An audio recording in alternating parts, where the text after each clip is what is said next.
Hello, this is Shay Jackson with Hype Math. In today's video, we will be reviewing for the 2022 Texas STAAR math test for 8th graders. Our concept is slope and rate of change. This is part 1. Remember 8th graders, every day may not be good, but there is something good in every day. We have our 8th grade STAAR Math Review Workbooks available for purchase in our store. The link is in the description box so that you can grab yours today. Don't forget to hit that subscribe button, click that notification bell, and press the like button so that you will be alerted to new videos, and also spread the word about Hype Math. We greatly appreciate your support. Let's review rate of change. So what is rate of change? It is a ratio that compares the amount of change in a dependent variable to the amount of change in an independent variable. Also, the slope of the line represents the rate of change. When graphing the rate of change, if all the points have the same rate of change, which means the same steepness, they form a straight line. So how do we find the slope of the line? Number 1, choose any 2 points on the line. 2, begin at one of the points, count vertically until you are even with the second point. This is your rise. And number 4, count over until you are at the second point. This is your run. Divide to find the slope. Remember, for rise, if you go down, that means the rise will be negative, and if you go up, the rise will be positive. In the same way, for the run, if you go to the left, the run will be negative, and if you go to the right, the run will be positive. Let's look at an example.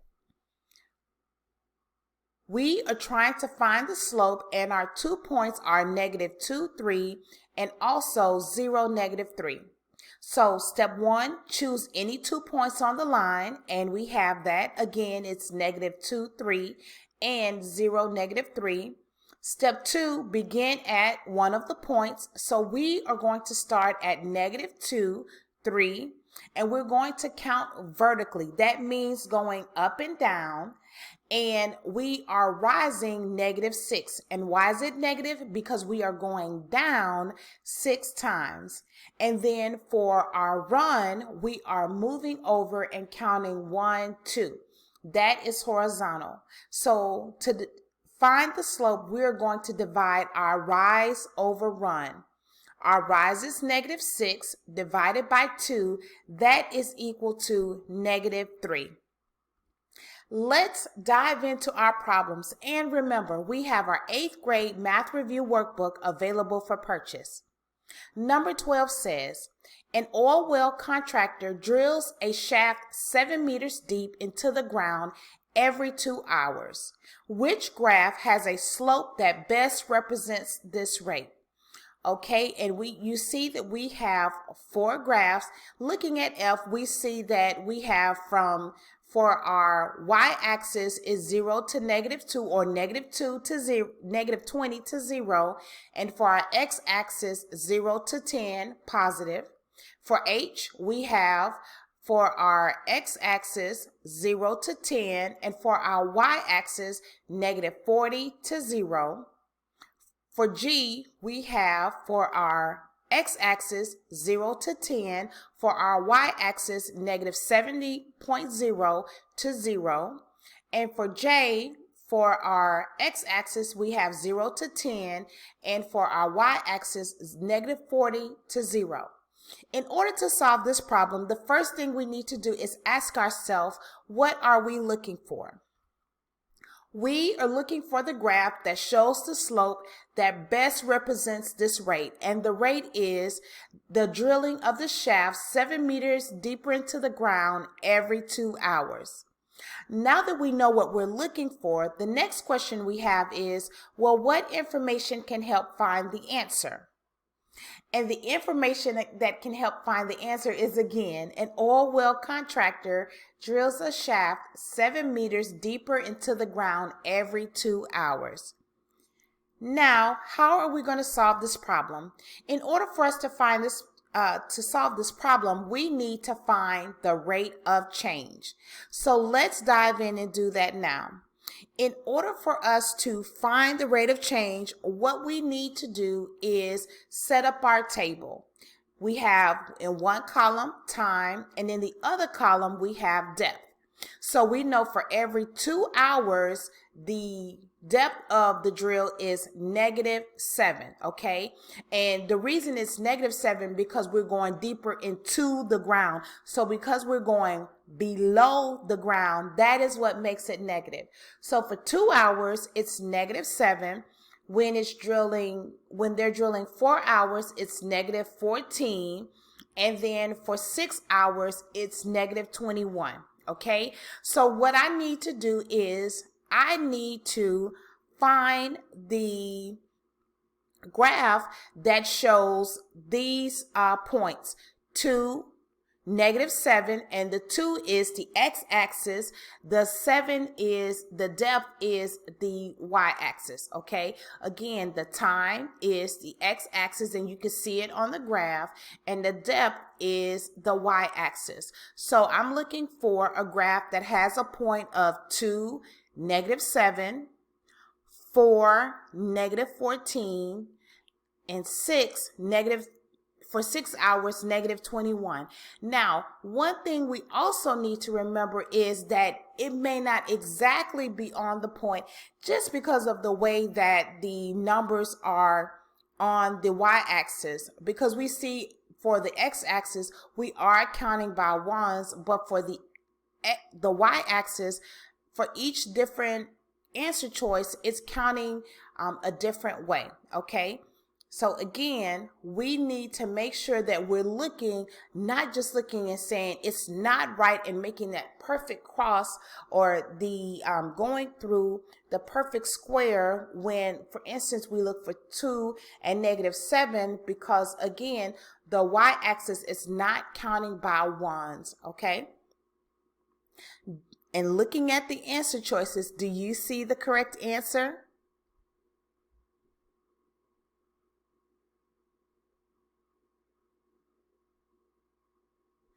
If you said H, you're absolutely right. So let's take a look. We said for 2 hours, it would be -7. And if you look at the x-axis where 2 is, and you go all the way up by -10, you see that the point is in between 0.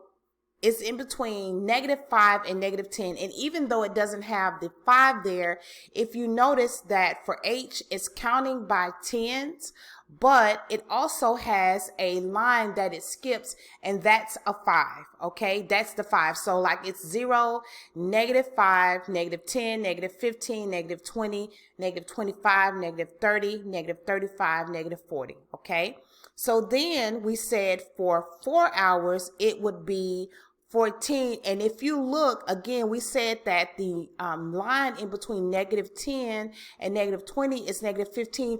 If you notice before, it's just above that cross section where -15 would be. And then lastly, for 6 hours, it's -21. And again, if you notice, we see where -20 is, and the point where it crosses 6 is a little below -20. And that is what makes H the correct answer. Let's look at another question. Number 13 says, an aquarium is being filled with water. The graph shows the height of the water over time as the aquarium is being filled. Which statement best describes the rate of change for this situation? Is it A, the height of the water increases 20 inches per second? Is it B, the height of the water increases 1 inch per second? Is it C, the height of the water increases 5 inches per second? Or is it D, the height of the water increases 2.5 inches per second? And looking at our graph, we see that for our x-axis is times in seconds, and for our y-axis is height in inches. Okay, and let's see, what are we looking for? Very important question. We are looking for the statement that best describes the rate of change for this situation. And what is the situation? It's how the height of the water over time is being filled in the aquarium. Now that we know what we're looking for, our next question is, what information can help find the answer? So some information that can help find the answer is that the points on the graph will help us to be able to solve or find the rate of change. And some of the points on our graph are 0, 0, 1, 2.5, and 2, 5. Okay, those are just 3 of the points on there. There's several other ones, but we only chose 3, and we'll only actually use 2 in order to solve the problem. And how do we solve the problem? Well, what we need to do is we need to calculate the rate of change. So let's dive in and do that now. So we said that when we have points, we need to do rise over run. We choose a point, and so the point we're choosing is 0, 0, and we are going to rise, and we're rising to 2.5 because, again, with our y-axis, we see that it's counting by 5s. However, there are lines in between that do not have a number. Those are plus 2.5. So it's 0, 2.5. Then we see 5. 5 plus 2.5 is 7.5. 7.5 plus 2.5 is 10, and so that is why we know it's 2.5. And you just have to watch that, 8th graders, just to make sure that when you have the graph, this is a perfect example that not necessarily is the graph going to be counting by ones, okay? So we are going to rise 2.5, and we are going to run 1, okay? We are going to rise 2.5 and run 1. Now that we know that, it's rise 2.5 divided by 1. That is equal to 2.5 inches per second. Well, what is our correct answer? All we need to do is look at our answer choices to see which one shows that the height of the water increases by 2.5 inches. And the reason it is an increase also is because 2.5 is not a negative number. And yes, the correct answer is D. The height of the water increases 2.5 inches per second. And that is it, 8th graders, for our rate of change and slope part 1. Remember, we have our 8th grade math review workbooks available for purchase in our store. This is Shay Jackson with Hype Math. I will talk to you later.